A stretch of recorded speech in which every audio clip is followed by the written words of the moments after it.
Budget session का गरिमा को नीचे गिरा करके इन्होंने सदन का अपमान भी किया है। जनता का जनादेश को अपमान किया है और प्रधानमंत्री जी को गाली देने का काम विपक्ष के लोगों ने किया है। विपक्ष के लोगों ने एक भी बजट में जो अच्छा प्रावधान है इसका बारे में जिक्र नहीं करते हुए सिर्फ गाली देने का काम किया है।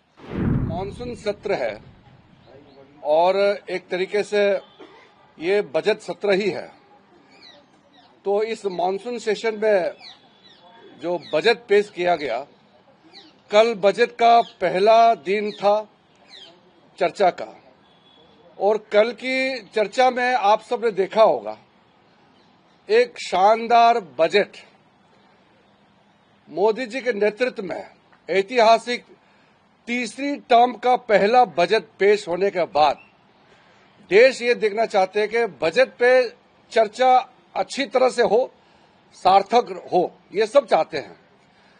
कल अपोजिशन पार्टी के कुछ मेंबर, खास करके कुछ दल के नेताओं ने जिस तरीके से बजट के समय में टिप्पणी की और जैसे भाषण दिया, मैं उसको सबसे पहले तो खंडन करना चाहता हूं कि बजट सेशन का गरिमा को नीचे गिरा करके इन्होंने सदन का अपमान भी किया है। प्रधानमंत्री जी ने पहले ही कह दिया कि दल के लिए जो कुछ करना था चुनाव में किया है, अब देश के लिए सबको मिलकर काम करना है।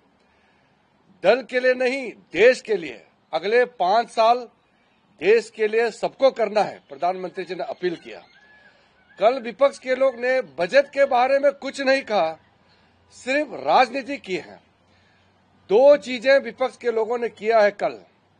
पहला तो देश का जनादेश, जनता का जनादेश को अपमान किया है और प्रधानमंत्री जी को गाली देने का काम विपक्ष के लोगों ने किया है। ये लोकतंत्र के लिए ठीक नहीं है। कल आप देखेंगे अच्छा से, आप पूरे वीडियो को भी आप फिर से देख लीजिए। एनडीए के जितने लोगों ने कल बजट चर्चा में भाग ली, सबने बजट के बारे में अच्छी तरह से जिक्र किया और सुझाव दिया और अपना अपना राज्य में जो फायदा है उसको भी गिनती किया। विपक्ष के लोगों ने एक भी बजट में जो अच्छा प्रावधान है इसका बारे में जिक्र नहीं करते हुए सिर्फ गाली देने का काम किया है। लोकतंत्र में, दुनिया का सबसे बड़ा लोकतंत्र भारत का पार्लियामेंट में बजट के समय में बजट पे चर्चा नहीं करके राजनीतिक बात करके प्रधानमंत्री जी को गाली देने का काम करना, ये किसी को शोभा नहीं देते हैं। मैं पार्लियामेंट्री अफेयर्स मिनिस्टर होने के नाते फिर से अपील करता हूं कि बजट सेशन में बजट पे चर्चा होना चाहिए। मैं विस्तार में तो नहीं कहूंगा क्योंकि अभी सदन में चर्चा चल रही है, लेकिन जो बजट में इस बार निर्मला सीतारामन जी के द्वारा पेश किया गया है, मोदी जी का तीसरी टर्म में भारत का दुनिया का सबसे तीसरे बड़े अर्थशक्ति बनाने का, 3rd largest economy of the world बनाने का पूरा प्रावधान नींव इस बजट में रखा है। इसमें क्यों चर्चा नहीं होते हैं? बजट में 11,11,111 करोड़ कैपिटल इंफ्रास्ट्रक्चर के लिए, capital expenditure, world class infrastructure बनाने के लिए जो बजट आवंटन किया गया उसके बारे में विपक्ष के लोग क्यों चर्चा नहीं करते हैं? किसानों के लिए जो देश ने भूल गए थे, ऐसे छोटे छोटे ट्राइबल्स लोगों के लिए जो प्रावधान रखा है मोदी जी ने, उसके बारे में चर्चा क्यों नहीं करते हैं?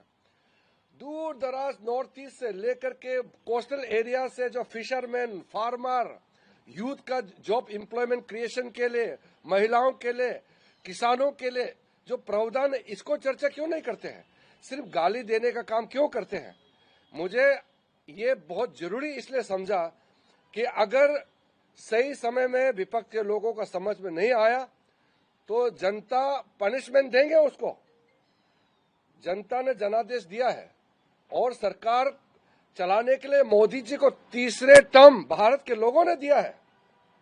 हम अपने आप सत्ता में नहीं आया। मोदी जी को तीसरे टर्म प्रधानमंत्री बनाने के लिए यह जनादेश भारत के जनता का है और भारत के जनता का इस निर्देश को आप इस गलत तरीके से अपमान करके और नैरेटिव बदलने का कोशिश करते हैं, ये बिल्कुल सही नहीं है। बजट सेशन, बजट पे चर्चा होना चाहिए। बताइए ना, इतना हिस्टोरिक जो बजटरी एलोकेशन हुए हैं हर सेक्टर के लिए, कैसा खर्चा करना चाहिए वो बताइए ना। विपक्ष के लोगों को ये बताना चाहिए कि इतना बड़ा बजट को खर्चा करने के लिए और क्या क्या कदम उठाना चाहिए, वो बताओ ना, सुझाव दो। सुझाव देने के लिए बजट सेशन होता है, यहाँ गाली गलौज देने के लिए बजट सेशन नहीं होते हैं। मैं बहुत अफसोस के साथ कह रहा हूं, लेकिन अपील भी कर रहा हूं कि कल पहला दिन बजट में जो विपक्ष के लोगों ने हरकतें की है वो दोबारा नहीं होना चाहिए।